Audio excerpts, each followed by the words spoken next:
जम्मू कश्मीर को बांग्लादेशी और रोहिंग्या खाली कराने की मुहिम शुरू कर दी है। पार्टी प्रदेश सरबराह मनीष साहनी की क़यादत में पार्टी लीडरों ने जम्मू के इंदिरा चौक, बस अड्डा, डोगरा चौक पर लगी रेहड़ी और पटरी वालों समेत मुश्तबा लोगों के आधार कार्ड चेक किए, दीगर पहचान पत्र भी देखे। बांग्लादेशी और रोहिंग्या होने का शक होने पर कोई पहचान पत्र न मिलने पर मुनासिब कानूनी कार्रवाई के लिए पूरी जानकारी मुतालिका पुलिस स्टेशन के साथ शेयर की। वहीं पहचान सही पाए जाने पर रेहड़ी पटरी वालों में मैं भारती मेरा भारत महान के स्टिकर चिपकाए। और इस मौके पर मनीष साहनी ने अपने खिताब में कहा कि टेक्निकल तौर पर बेहद हसास जम्मू कश्मीर में गैर कानूनी तौर पर डेरा डाले बांग्लादेशी रोहिंग्याओं की तादाद लगातार बढ़ती जा रही है। विदेशी नाम पर कानूनी बसाने के लिए कोशिश चल रही है, जिससे कतई बर्दाश्त नहीं किया जा सकता, जो कि मुल्क और रियासत की अंदरूनी सिक्योरिटी के लिए संगीन खतरा है। मनीष साहनी ने कहा कि रोहिंग्या और बांग्लादेशी को पूरी तौर से निकालने जाने के लिए यह मुहिम जारी रहेगी। से अवैध रूप से रह रहे बांग्लादेशियों और रोहिंग्यों से जो मुक्त करने का हमने संकल्प लिया था, उसी संकल्प के तहत आज शिव सैनिक जो है वो सड़कों पर हैं। हम एक अभियान का आगाज किया है, मैं भारतीय मेरा भारत महान। यानी इस अभियान के तहत हम जम्मू के विभिन्न इलाकों के अंदर जाकर बस अड्डा, जीवल चौक, साइंस कॉलेज के आसपास तमाम संदिग्ध लोगों की जो है पहचान करेंगे। वहाँ जो रेहड़ी फड़ी वाले हमें जानकारियां मिली हैं कि वो जो है अधिकांश रूप से वहाँ के बाहर के लोग हैं, अवैध उसमें कई बांग्लादेशी हैं, अवैध रूप से रह रहे यहाँ पर रोहिंग्या हैं। देखिए, उनकी वेरिफिकेशन मांगी जाएगी, उनसे आधार कार्ड मांगा जाएगा, बिल्कुल नरमी के साथ कानून के दायरे में रहते हुए जो लोग हमारे तरफ से सही पाए जाएंगे उन पर जो है ये स्टिकर उनको थमा दिया जाएगा। और जो भी संदिग्ध पाया जाएगा उसके लिए जो है संबंधित पुलिस थाना से जो है संपर्क कर उसकी पूरी जानकारी जो है पुलिस विभाग के साथ साझी की जाएगी। तो मालूम है कि लगातार जम्मू कश्मीर के अंदर पिछले कई सालों से हम देख रहे हैं कि रोहिंग्या अवैध रूप से रह रही बांग्लादेशियों की संख्या जो है वो दिन प्रतिदिन उसके अंदर इजाफा होता जा रहा है, जो अति संवेदनशील जम्मू कश्मीर के लिए गंभीर खतरे की घंटी है। बड़ी बात यह है कि इस वक्त रोहिंग्या और बांग्लादेशियों को निकालने के लिए बड़ी मुहिम चल रही है। काजी इमरान साहब JKNC से हमारे साथ जुड़े हुए हैं। हुकूमत तो इन्हीं की चल रही है, हालांकि इनकार कर रहे हैं। मनीष साहनी साहब शिवसेना UBT से हमारे साथ जुड़े हुए हैं और जनाब अहमद यास साहब पॉलिटिकल एक्सपर्ट हमारे साथ जुड़े हुए हैं। साथ में बाकी और भी हमारे साथी जुड़ने वाले हैं, लेकिन सबसे पहले मनीष साहनी साहब, पहले आप तीनों हजरात का इस्तकबाल कर लेते हैं, वेलकम कर लेते हैं। मनीष साहनी साहब, कब से शिवसेना इस तरह की चीजें करने लगी, मतलब खासतौर पे इस तरह की मुहिम, इस तरह की ड्राइव किस नजरिए से देख पा रहे हैं इसमें, क्योंकि बहुत सारी पेचीदगियां हैं इसमें, डिफिकल्टीज हैं?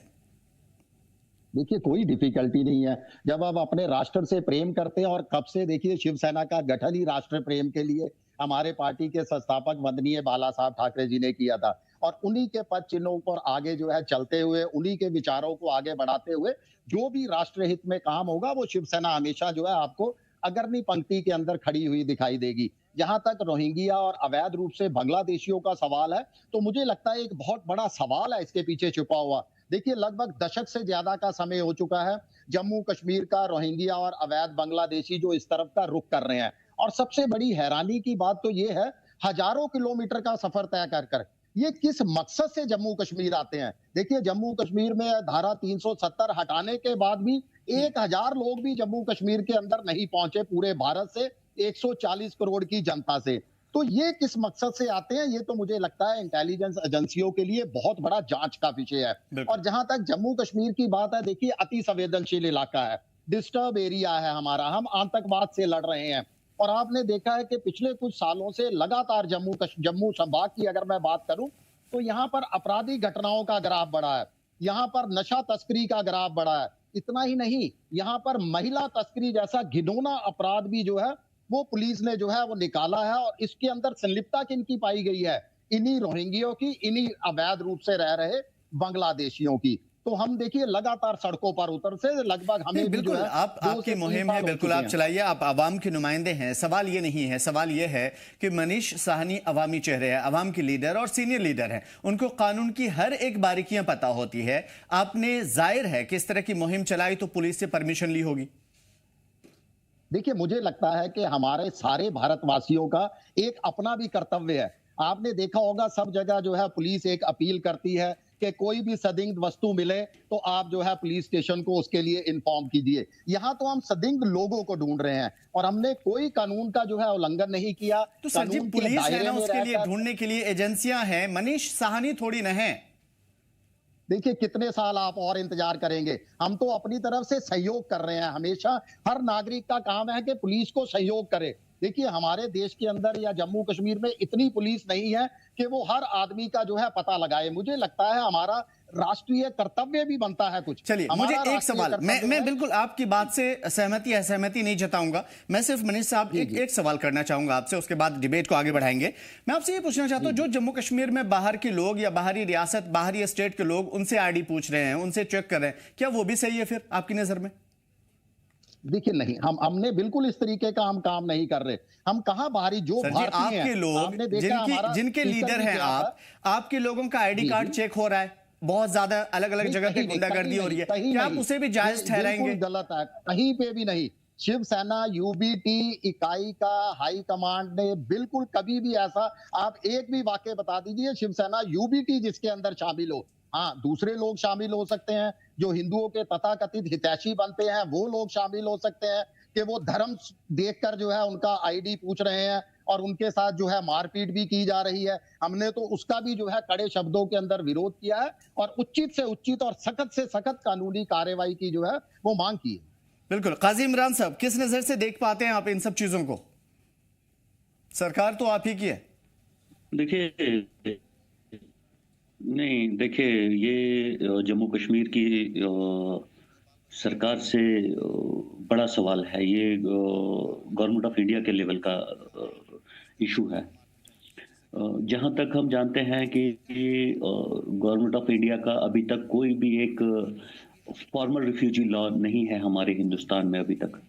ना तो अभी तक कोई नेशनल रिफ्यूजी प्रोटेक्शन का कोई फ्रेमवर्क किया गया है। उस लिहाज से देखे जाएगा तो ये जितने भी यहाँ रिफ्यूजीज आए हुए हैं, ये इलीगल, इनको इलीगल कहा जाएगा। बिल्कुल। इसका केस सुप्रीम कोर्ट में भी चल रहा है। एक इंटर्म ऑर्डर आपका 2025 में भी आया था। अभी फाइनल ऑर्डर सुप्रीम कोर्ट से नहीं आया है कि किस तरीके से इनको किया जाएगा और क्या पॉलिसी फ्रेमवर्क किया जाएगा। ये एक सब जुडियस मामला है। गवर्नमेंट ने अपनी दलील दी है, होम मिनिस्ट्री ने अपनी रिकमेंडेशन, कहीं से भी कोई ऑर्डर नहीं है, बिल्कुल अभी नहीं आया। हाँ, बिल्कुल बिल्कुल। अब सुप्रीम कोर्ट अपना काजी साहब, शायद हम लोग एक जगह स्टक हो गए हैं।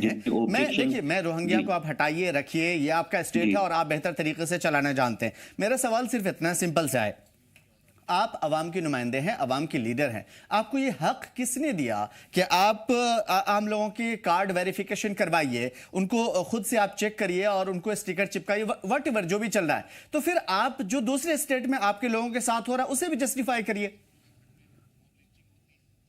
जनाब, मैं उसी पे थोड़ा मैं आता हूं। मनीष साहनी साहब, मैं आता हूं आपके पास, काजी साहब से पूछूं। जी काजी साहब। ठीक है, तो ये मैटर जो है, जो मैं बोल रहा हूँ, ये थोड़ा सा लोगों के लिए जानने की जरूरत है लोगों को कि इसके पीछे बैकग्राउंड है क्या, क्यों अगर ये स्टे कर रहे हैं यहाँ पे। अभी पीछे 2025 में कुछ लोगों को यहाँ पे डिपोर्ट, अरेस्ट भी किया गया इस मामले में। उसके बाद जब इंटर्म ऑर्डर आया सुप्रीम कोर्ट की तरफ से, अब बिल्कुल तो उसके बाद 2025 में एक इंटर्म ऑर्डर आया। अभी फाइनल ऑर्डर फाइनल जजमेंट है सुप्रीम कोर्ट से नहीं है। होम ने जो चीजें मांगी हुई है उन चीजों को कितना सुप्रीम कोर्ट उसको अलाउ करती है, वो अब उस जजमेंट का हमें वेट करना चाहिए। लेकिन इस चीज की इजाजत किसी भी सिटीजन को ना हमारा आईन देता है, ना हमारा लॉ देता है, कोई भी नहीं, कि कोई सिविलियन उठ के किसी का आईडी कार्ड चेक करे। इस चीज की इजाजत सिर्फ पुलिस एजेंसी के पास है। अगर आपने कोई सोशल वर्क करना है, आपको लग रहा है कि कहीं कोई संदिग्ध आदमी आपके सामने है, आपके पड़ोस में है, आपके कहीं किसी एरिया में है, आपका काम है कि आप उसको कानून तक बात पहुंचाइए। यहां तक तो समझ में आता है, ठीक है। हमारे साथ एक एक्सपर्ट भी जुड़े हुए हैं और हर एक मुद्दे पे खुल करके अपनी बात रखते हैं, चाहे वो अपोजिशन की हो या सरकार की। जनाब अहमद यार साहब, सबसे पहले आपका नजरिया। जो सुनने में आ रहा है, ये किसी भी सूरत में इसको एक्सेप्ट नहीं किया जा सकता कि कोई भी शख्स कानून को अपने हाथ में ले, जबकि कानून की व्यवस्था है। बेशक अगर कोई उनके नज़रों में कोई गलत हो रहा है, किसी भी शहरी की नज़रों में गलत हो रहा है, तो कानून उसके लिए है। वो कानून के पास जा सकता है, बोल सकता है।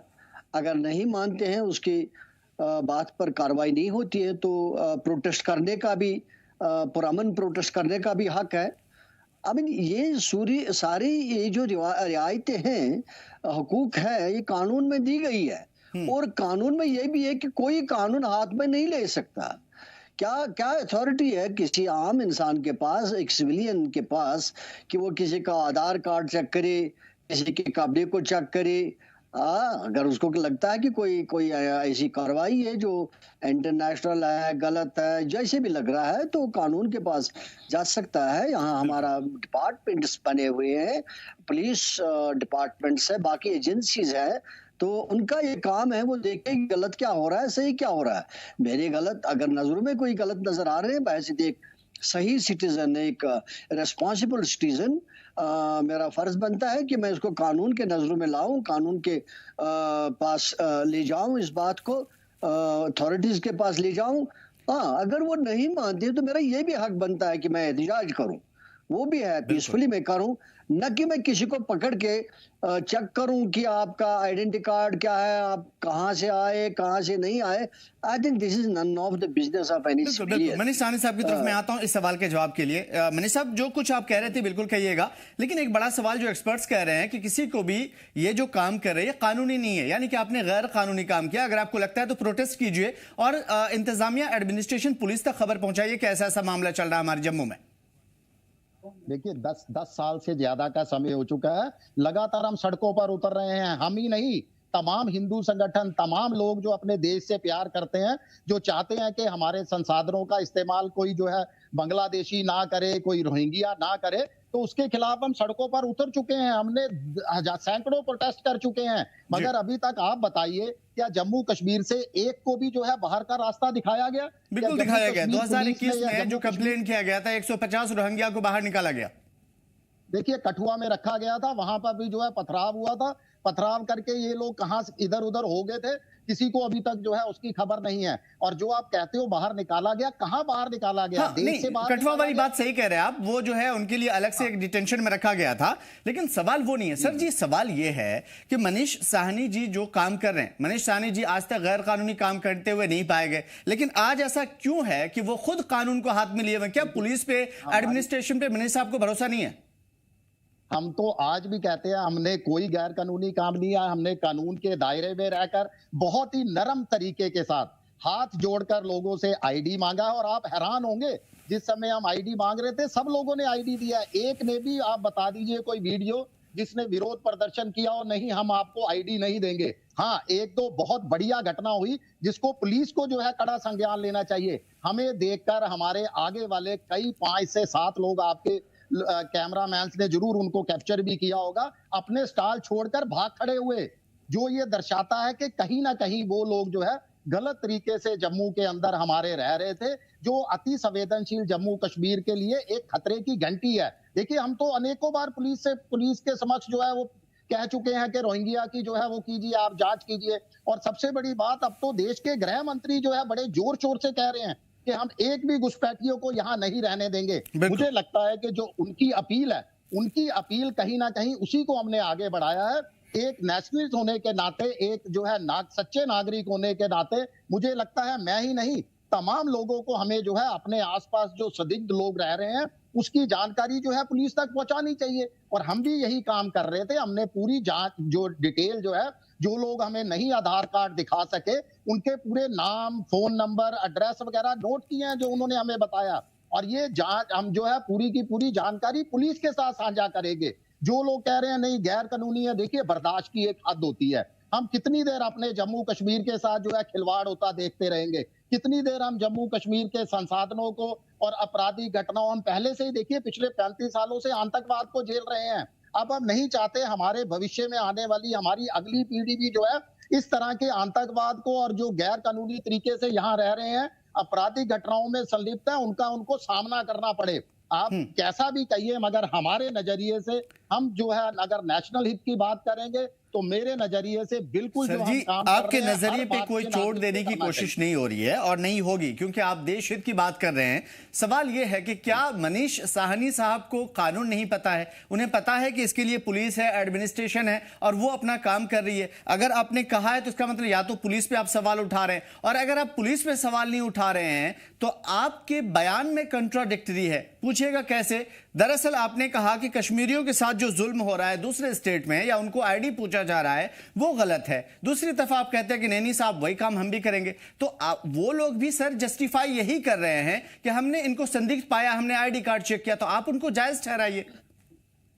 देखिए, आईडी कार्ड चेक करना, वो भारतीय का अगर आईडी कार्ड चेक करते हैं तो चेक करवा देना चाहिए, उसमें कोई दिक्कत नहीं है। मैं तो कह रहा हूं उस चीज की मैं जो है लोचना कर रहा हूं जहां पर उनको मारा पीटा जा रहा है। जो शॉल वालों के हमारे सामने 1-2 वीडियोज आए हैं कि कश्मीर के रहने वाले शॉल बेचने वालों को वहां मारा पीटा गया, मैं तो उसके लिए सख्ती की बात कर रहा हूं।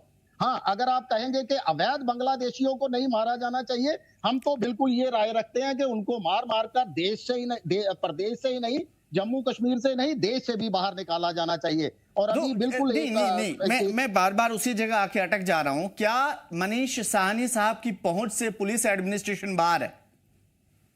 देखिए, हम सहयोग कर रहे हैं, पुलिस एडमिनिस्ट्रेशन भी, हम तो चाहते हैं हमारे साथ मिलकर ये कैंपेन करे। अगर पुलिस के बाद कोई आदमियों की कमी है, पुलिस कर्मियों की कमी है, तो हम अपनी एज ए वॉलेंटियर जो है वो सेवा देने के लिए तैयार हैं। आपने देखा है कि बहुत बार शिवसेना ने ट्रैफिक को लेकर, कई चीजों को लेकर वॉलेंटियर जो है अपनी सेवाओं की पेशकश की है। हम तो अपनी सेवाओं की पेशकश करने के लिए तैयार हैं। जैसे ही पुलिस वहां पहुंची, उन्होंने कहा कि आप हमारे बड़े ऑफिसर को इंटीमेशन दीजिए। हमने वो कैंपेन जो है उसी समय रोककर जो है हमने कहा ठीक है, कल हम आपके जो है उच्च अधिकारियों को इसका इंटीमेशन देंगे और हम उनसे भी मांग करेंगे। मैं तो, अगर वो आपका प्रोग्राम भी देख रहे हैं, मैं तो कहूंगा कि प्रशासन भी हमें जो है सहयोग करे। हम तो सहयोग की बात कर रहे हैं और हम वो काम कर रहे हैं जो नेशनल हित के अंदर है। मैं मानता हूं कि मनीष साहनी को अगर कोई पावर नहीं है जांच करने की, मगर एज ए सच्चे नागरिक होने के नाते, गुड सिटीजन होने के नाते, मुझे लगता है कि हम सबका कर्तव्य है कि अपने आसपास इलाके के अंदर जो गंदगी है उसको साफ किया जाए, अपने देश को, प्रदेश को जो है वो स्वच्छ रखा जाए।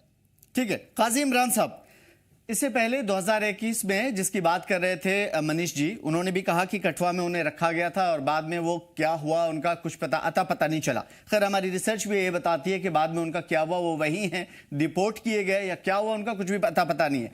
ये बात सच है कि जम्मू में बड़ी तादाद में रोहिंग्या हैं, इस वक्त मौजूद हैं और कई गिरफ्तार भी हुए हैं, इससे पहले लगातार कार्रवाई भी हुई है। मेरा सीधा और सिंपल सा सवाल है कि आपके जम्मू कश्मीर के जिस इलाके में भी रोहिंग्या और बांग्लादेशी हैं, सीधा बाहर निकालिए। हुकूमत आपके पास, एडमिनिस्ट्रेशन आपके पास, लेकिन वो वहां रह रहे हैं तो किसकी इजाजत से? या तो आपकी इजाजत से, या फिर आप कहिए कि नहीं भाई साहब हमें पता ही नहीं है। हाथ उठा लीजिए काजी साहब।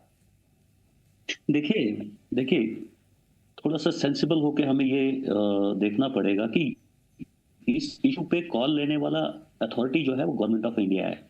उससे नीचे इस इशू के ऊपर कोई भी अथॉरिटी नहीं है जो डिसीजन ले सकता। आपको एक रेफरेंस भी दिया कि होम अफेयर्स ऑफ इंडिया और सुप्रीम कोर्ट के बीच में बात चल रही है। मतलब जो कुछ चीजें मांगी हुई थी सुप्रीम कोर्ट ने, वो होम अफेयर्स ने जमा कराई है। उस पर क्या डिसीजन आता है, गवर्नमेंट ऑफ इंडिया उस चीज पे डिसीजन लेगी कि किस तरीके से, अगर इनको डिपोर्ट करना है तो किस तरीके से डिपोर्ट करना है। आप किसी को फांसी पे नहीं लगा सकते हो, आप किसी को यहां से गोली नहीं मार सकते हो। आप अगर उसको कोई कहीं भेजोगे तो भेजोगे कहां, मुझे ये बताओ ना। आप उठा के उनको बोलोगे यहां से निकलो, कहां जाएंगे, कौन आएगा? ये सवाल आप किस पे उठा रहे हैं, एडमिनिस्ट्रेशन पे या मनीष जी पे? सुनिए please, let me answer please sir, patience रखिए, मैं आपको बता रहा हूं जी। दूसरी चीज, ये कौन सा, मैं बोलता हूं कि मैं नेशनलिस्ट हूं। एक कानून तोड़ने वाला क्या नेशनलिस्ट हो सकता है क्या? एक कानून आता हूं मनीष जी आपके पास। हाँ, मतलब उस पे वो कानून तोड़ेगा जो वो क्या वो सिटीजन अच्छा एक सिटीजन हो सकता है क्या?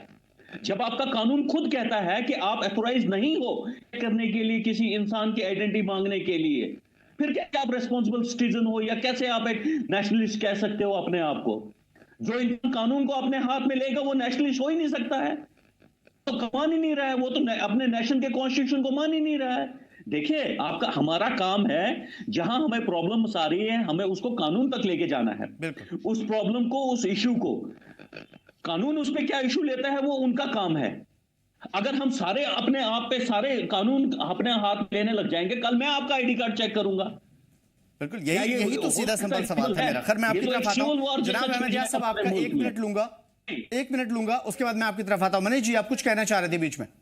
हाँ, मैं ये कहना चाह रहा था कि मुझे नेशनलिस्ट को लेकर इनकी परिभाषा नहीं सुननी। हमें मालूम है नेशनलिस्ट की क्या परिभाषा होती है। ये बताएं कि इलीगल रहने वाले लोगों को, अवैध रूप से रोहिंग्या को सरकार बिजली पानी देगी, वो इनके लिए सही है। हमारे स्थानीय लोगों को जो है बिजली पानी नहीं मिलेगा। और इससे भी हैरानी की बात, आप हैरान हो गए जब हम कैंपेन चला रहे थे उस समय जो है, ये सवाल आपको गवर्नमेंट ऑफ इंडिया से उठाना चाहिए। ये सवाल आप यहाँ पे किसी से नहीं उठा सकते हैं। बात तो आप कर रहे हैं, कैसे रह रहे हैं, ये भी गवर्नमेंट ऑफ इंडिया का इशू है। नहीं, यहाँ पर जम्मू कश्मीर प्रशासन की पोल और खोलने दीजिए। ये पिछले 6 साल से वो यूनियन टेरिटरी में रह रहे हैं, जो डायरेक्टली कंट्रोल कर रही है गवर्नमेंट ऑफ इंडिया। ये सवाल आपको गवर्नमेंट ऑफ इंडिया से पूछना चाहिए, यहाँ की सरकार या यहाँ के लोगों मनीष जी को भी बोले दीजिए। बनता ही नहीं है। मुझे एक बात और रखने दीजिए, एक बार और रखने दीजिए, फिर आप बोलिएगा। मैं आपके बिल्कुल बीच में नहीं बोला।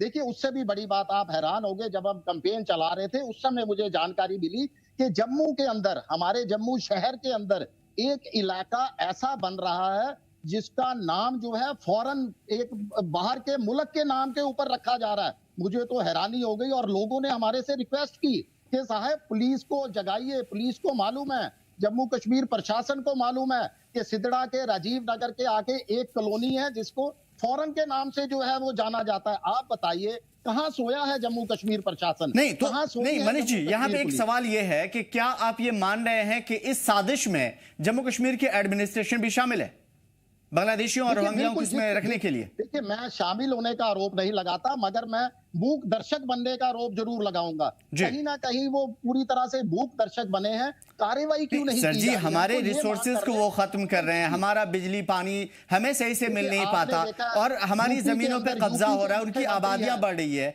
और इसमें एडमिनिस्ट्रेशन अगर आंख बंद किए हुए, तो साजिश किसकी है, या अनदेखी किसकी है? आप यूपी के मुख्यमंत्री साहब को देखिए, लगातार वहां पर डिटेन सेंटर बन रहे हैं, लगातार रोहिंग्यों की पहचान की जा रही है। अगर प्रशासन काम करे, पुलिस काम करे, तो शिव सैनिकों को क्या? यूपी वाला जब मसला आएगा तो यूपी के ऊपर भी बात करेंगे, लेकिन फिलहाल जम्मू कश्मीर में उमर सरकार से बात होगी, अपोजिशन में जो लोग बैठे हुए उनसे बात होगी, और इवन इस तरह की अगर ड्राइव चल रही है तो उसके ऊपर भी दोनों तरफ की जो बातें हैं वो अवाम के सामने में रखी जाएगी। जनाब अहमद यार साहब, ये सारे जो मसले हैं फिलहाल जम्मू कश्मीर के अंदर, मुझे सिर्फ इस बात से दुख है कि जम्मू कश्मीर के लोगों को बाहर जब इस तरह की सेम चीजें होती है तो आप जैसे जो लोग हैं बुद्धिजीवी, आप लोग ही कहते हैं कि भाई ये गलत है। मनीष जी भी कह रहे हैं कि ये गलत है, हम नहीं होने देंगे अपने नागरिकों की बाहर किसी भी तरह की आइडेंटिफिकेशन। फिर आप अपने यहाँ कैसे कर रहे हो? क्या एडमिनिस्ट्रेशन इस चीज को नहीं देख रहा? क्या सरकार इस चीज को नहीं देख रही है? तो फिर आपके साथ हो तो क्यों चिल्लाना? देखिए, ये क्लियरली लॉलेसनेस का मामला है। कानून की जो व्यवस्था जो है, लॉ एंड ऑर्डर की सिचुएशन जो है दिखा रहा है, जिस एरिया में भी ऐसा हो रहा है वहाँ सिचुएशन लॉ एंड ऑर्डर की नहीं है। यहाँ भी अगर हम देखेंगे जम्मू में है, अगर कहीं ऐसे आइडेंटिटी कार्ड्स चेक किए जा रहे हैं या लोग सिविलियन खड़ा होकर रास्ते में किसी से पूछते हैं, तो वो लॉ एंड ऑर्डर है। दैट मीन्स ये जिम्मेदारी लॉ एंड ऑर्डर की बनती है कि कोई सिविलियन को इजाजत ना हो कि दूसरे सिविलियन को चेक करे। हाँ, अगर उनको लगता है कोई शक की बात है, कोई ऐसी दिक्कत की बात है, तो कानून के सामने वो अपने आप की उसकी अर्जी डालें, बात करें। नहीं होता तो प्रोटेस्ट करें, नहीं होता है तो कानून फिर अदालतें, सारा सिस्टम बना हुआ है। तो कुछ वक्त से देखा जा रहा है गुंडागर्दियां फैल रही है। अभी हमने देखा जम्मू कश्मीर के लोग बाकी रियासतों में भी उनको भी हिरासा किया जा रहा है, उनके कार्ड चेक किए जा रहे हैं, उनको पूछा जा रहा है, उनकी वेरिफिकेशन की जा रहे हैं आम लोगों की तरफ से। तो ये दिखा रहा है लॉ एंड ऑर्डर की सिचुएशन खराब होती जा रही है और गुंडागर्दी बढ़ती जा रही है। तो ये सबसे बड़ा सवाल जो होता है पैदा, ये लॉ एंड ऑर्डर पर हो रहा है। अगर आप जम्मू कश्मीर में देखोगे तो आज की सिचुएशन में लॉ एंड ऑर्डर यहाँ की लोकल गवर्नमेंट के पास नहीं है। आज का जो लॉ एंड ऑर्डर है डायरेक्टली सेंटर के पास है थ्रू द लेफ्टिनेंट गवर्नर। तो ये लेफ्टिनेंट गवर्नर की जिम्मेदारी बनती है कि वो इस चीज को देखे कि जम्मू में या कश्मीर में या दूसरे तीसरे एरियाज में हमारे जो उसके अंदर है, तो मुझे इसी बात से जो आपने कहा, मुझे यहीं पे 1 मिनट के लिए मैं रुकना चाहूंगा, फिर मैं आपसे तफसीली बात करूंगा इस सिलसिले में। काजी साहब, मैं सीधा आपसे ये सवाल करना चाहता हूं। मनीष जी, मैं आपके पास आऊंगा इस सवाल के बाद। काजी साहब, मैं ये पूछना चाहता हूं कि आपके यहाँ एक संदिग्ध व्यक्ति, कोई टेररिस्ट, कोई OGW जरा सी भी हरकत करता है, आपकी न्यूज एजेंसी, माफ कीजिएगा, आपकी एजेंसियां जितनी भी हैं वो सब के सब उनकी नजर में होती है, मुखबिर खबर कर देता है, पुलिस की नजर में होता है, इनकाउंटर होता है और उनको न्यूट्रलाइज कर दिया जाता, और ये होना भी चाहिए क्योंकि हमारी पीस स्टेबिलिटी के लिए बहुत ज्यादा जरूरी है। बड़ी तादाद में, हमारी रिपोर्ट के मुताबिक, इवन आपके पास भी वो रिपोर्ट है, बड़ी तादाद में रोहिंग्या और इलीगल रोहिंग्याज और बांग्लादेशी हैं। उसमें से कुछ ऐसे हैं जो जिनके पास ऑथेंटिसिटी है, यानी उनके पास बाकायदा MHA की जानिब से गाइडलाइन के मुताबिक सारी चीजें हैं, और कुछ ऐसे हैं जो इलीगल हैं। सवाल यह है कि एक संदिग्ध दिखता है तो एजेंसियां और पुलिस को खबर होती है। इतनी बड़ी तादाद में और इतना बड़ा रिसोर्सेज अगर हड़प कर रही हैं तो आप लोगों को कैसे पता नहीं होता सर जी? देखिए, मैं आपको बता रहा हूँ, इन चीजों को डाइवर्ट करने की जगह इन चीजों का सोल्यूशन और इन चीजों का सही सामने जो इशू है वो रखना बहुत जरूरी है लोगों के सामने। चलिए, सॉल्यूशन ही बता दीजिए। ये इशू आपको सुनिए, ये इशू मैं आपको बार बार बताते जा रहा हूं। हम इस चीज को ज्यादा ड्रैग करेंगे या ये लोगों को भड़काने वाली बात हो जाएगी, सोसाइटी में एक फ्रैक्शन करने वाली बात हो जाएगी। ये इशू गवर्नमेंट ऑफ इंडिया का है जनाबे आला, आपको मैं बता रहा हूं। गवर्नमेंट ऑफ इशू उससे नीचे का इशू है ही नहीं है। आप बोलेंगे कि इस पे कोई DG, director general of police, कोई किसी स्टेट का डिसीजन लेगा, नहीं एथोराइज है वो इस वक्त। ये गवर्नमेंट ऑफ इंडिया से सवाल पूछना चाहिए कि कैसे ये लोग आए और आप इनका क्या कर रहे हैं। इस वक्त यहाँ पे police controlling, law and order, सारा कुछ लेफ्टिनेंट गवर्नर के पास है। ये क्वेश्चन लेफ्टिनेंट गवर्नर से होना चाहिए। It is the failure of the lieutenant governor कि अगर वो ये इशू वैसे पड़ा हुआ है। इसमें लोकल गवर्नमेंट का क्या रोल है, मुझे ये बताइए। लोकल गवर्नमेंट का रोल इस तरह से हम सवाल के घेरे में ला रहे हैं क्योंकि हुकूमत आपकी है, इस वजह से बार बार आपसे पूछ रहा हूं मैं इस चीज को लेकर। नहीं, हुकूमत का मतलब ना आपके पास लॉ एंड ऑर्डर है, कंट्रोल है। आप किस कंट्रोल से किसी को हाथ डाल सकते हो, किसी पे कोई इंक्वायरी करवा सकते हो या कोई डिसीजन सकते हो? इख्तियार है ही नहीं वो, तो आप कर क्या सकते हो? ठीक है, इसमें 2 सवाल है, उनसे ये सवाल बनता है। क्योंकि वक्त की किल्लत थी और जो चीजें आपने कही थी उसी पे मैं चलूंगा। तो काजी साहब, जो खास बात आपसे हुई, बहुत शुक्रिया उस चीज के लिए। आपकी बातें मैं यहां से कंटिन्यू करूंगा। मनीष जी, मैं आपकी तरफ आता हूं सीधा। शुक्रिया काजी साहब, आपका जो भी आपने कीमती वक्त दिया, इतनी बेश कीमती वक्त से निकाल करके। मनीष जी, मैं आपकी तरफ सीधा सवाल लेकर के आऊंगा। इन्होंने जो चीज कहा, उन्होंने 2 चीजें की। एक ये कि ये लॉ एंड ऑर्डर का मामला है, इसमें सरकार कुछ नहीं करेगी, और दूसरी चीज ये है कि एडमिनिस्ट्रेशन विफल रही है, इसी वजह से हम लॉ एंड ऑर्डर वापस मांग रहे हैं सरकार के पास। क्या मनीष जी ये मानते हैं, शिवसेना UBT मानती है कि जो मौजूदा सरकार है उसे लॉ एंड ऑर्डर दे देनी चाहिए ताकि जम्मू कश्मीर के रिसोर्सेज को बचाया जा सके और जितने भी इलीगल रोहिंग्या और बांग्लादेशी हैं उन्हें बाहर खदेड़ा जा सके? आपको लगता है कि कैपेबल है?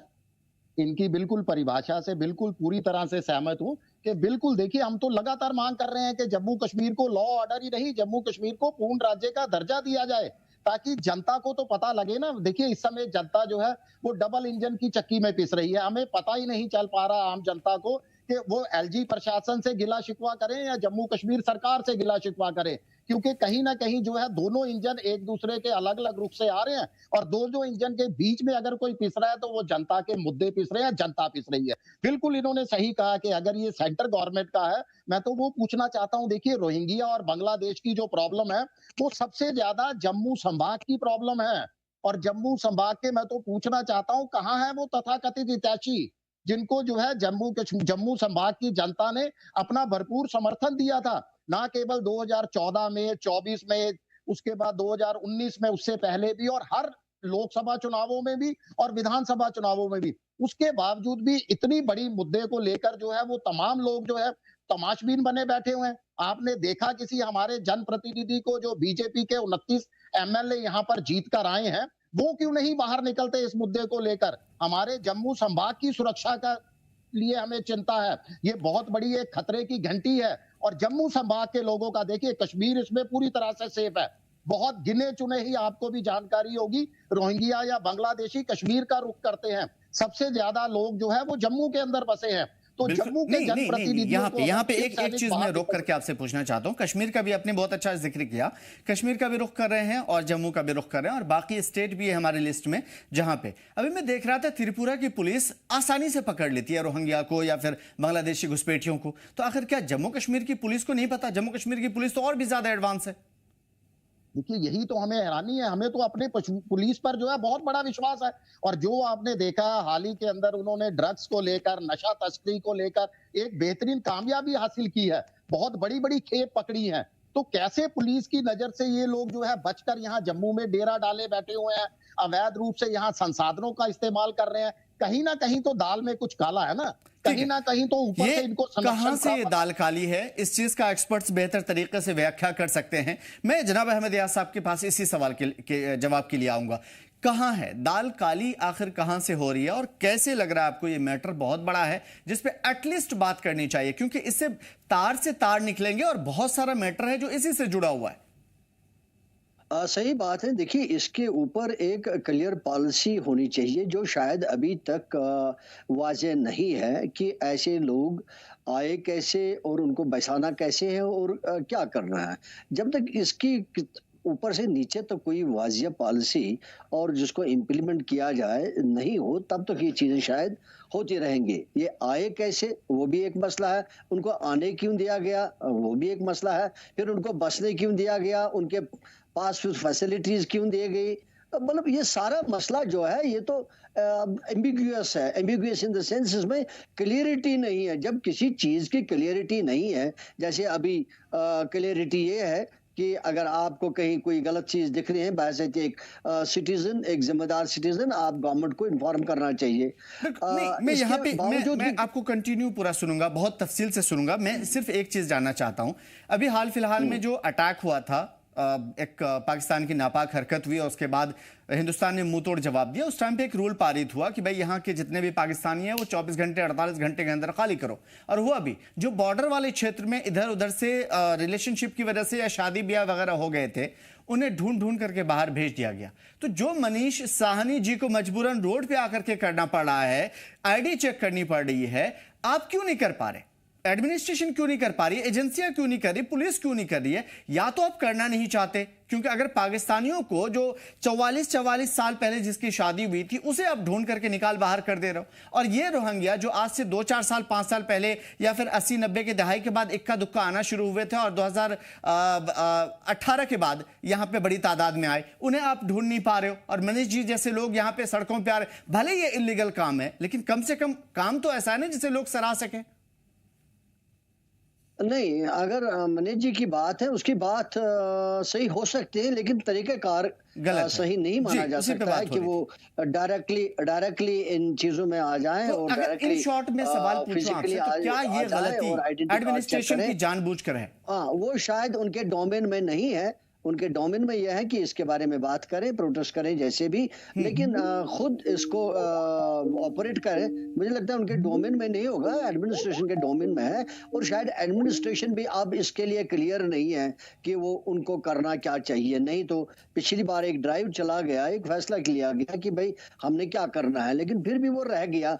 आई डोंट नो, चाहे कोर्ट की उसमें मुदाखलत आ गई या कुछ और हुआ, कहीं ना कहीं कुछ हुआ होगा जिसकी वजह से कुछ दिक्कतें आई होंगी। नहीं तो अब हम ये कहेंगे कि इस वक्त कि शायद politically Jammu and Kashmir government नहीं, पर्टिकुलर इशू उनके हाथ में नहीं है। तो अभी जो काजी साहब कह रहे थे, इस बात से आप सहमत हैं कि लॉ एंड ऑर्डर जो भी है बचा हुआ और स्टेटहुड वगैरह सब कुछ उनके हाथ में दिया जाए? बिल्कुल रोहिंग्या के बारे में गवर्नमेंट ऑफ इंडिया की पॉलिसी है, वही चलेगी। जम्मू कश्मीर की गवर्नमेंट की पॉलिसी नहीं चलेगी। और दूसरा ये कि चूंकि इसके लॉ एंड ऑर्डर का इशू है, जैसे मनीष जी का मामला है, लॉ एंड ऑर्डर का इशू है, या उनको निकालना रखना अगेन लॉ एंड ऑर्डर का इशू है, वो भी स्टेट यहाँ जम्मू कश्मीर की गवर्नमेंट के पास नहीं है। लिहाजा ये कहना कि शायद सियासत की वजह से उनको नहीं निकाला जा रहा है, उनको रखा जा रहा है, आई डोंट थिंक यहाँ उसको उसके साथ रिलेट किया जाएगा, क्योंकि ये डायरेक्टली सेंटर से वाबस्ता है और एलजी की एडमिनिस्ट्रेशन है जिसके पास लॉ एंड ऑर्डर है। मुझे लगता है कि वो बेहतर इस चीज को देख सकते थे, उन्होंने क्यों नहीं देखा, ये पूछने वाली बात है।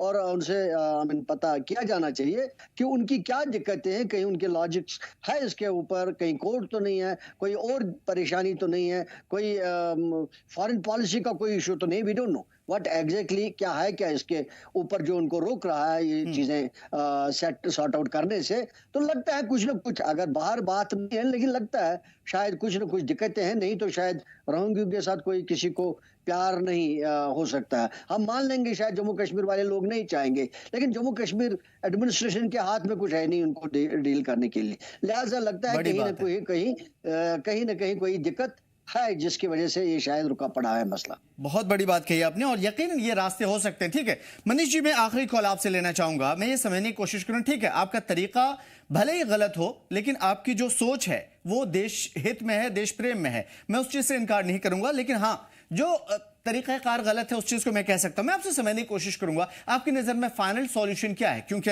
जिस तरीके से अभी फिलहाल जम्मू कश्मीर की सूरत हाल मुल्क भर का छोड़ दीजिए, हम अगर जम्मू कश्मीर में रोहिंग्या और बांग्लादेशियों के बारे में सोचें, बात करें तो मसले का हल क्या है? क्योंकि गर्मियों में आपने देखा पानी बंद करने की कोशिश हुई थी और उसमें भी सियासत शुरू हो गई, फिर बिजली कट ऑफ होने की कोशिश हुई, उन्हें कोई परवाह ही नहीं है, वगैरह वगैरह, बहुत सारी लंबी कहानी है। तो मैं आपसे समझने की कोशिश करूंगा ये मसले का हल है क्या? देखिए, मुझे तो आपका एक सवाल बहुत ही बढ़िया लगा। बिल्कुल 100% का सवाल पूछा आपने और आईना भी दिखाया सरकार को, चाहे वो जम्मू कश्मीर की हो चाहे केंद्र सरकार हो, कि अगर पाकिस्तानियों को बाहर किया जा सकता है तो बांग्लादेशी और रोहिंग्या के लिए देरी किस बात की। मैं जो मेरे साथ जो बाकी लोग हैं, मैं तो इनको कहूंगा आओ सब मिलकर रोहिंग्या और बांग्लादेशियों के खिलाफ आवाज बुलंद करें। क्यों खाली शिवसेना के ऊपर आप जिम्मेदारी डालते हो? पक्ष चले, विपक्ष चले, तमाम हिंदू संगठन चले, जम्मू कश्मीर की तमाम राजनीतिक और पार्टियां जो है वो सामने आए और इसके खिलाफ आवाज बुलंद करें। तो मुझे लगता है केंद्र सरकार हो चाहे माननीय एलजी साहब हो, उनको भी जो है इसके खिलाफ जो है निर्देश पारित करने पड़ेंगे, तत्काल इनको डिपोर्ट करने के जो है आदेश देने पड़ेंगे। क्यों नहीं ये लोग हमारे साथ कंधे के साथ कंधा मिलाकर एक आवाज में, एक स्वर में इनके खिलाफ आवाज बुलंद करते? आपके शो पर ही कम से कम कह दें कि बिल्कुल ये मनीष साहनी के तो खिलाफ है ही है, ये भी बोले कि रोहिंग्या और बांग्लादेशियों को भी तत्काल जो है वो जम्मू कश्मीर से बाहर का और देश से बाहर का रास्ता दिखाना चाहिए। अब आइंदा क्या होगा ये तो जाहिर है कि एमएचए के ऊपर डिपेंड करता है, एडमिनिस्ट्रेशन के ऊपर डिपेंड करता है, और क्या फैसला लिया जाता है ये देखना काफी खास हो। लेकिन फिलहाल सिचुएशन यही है।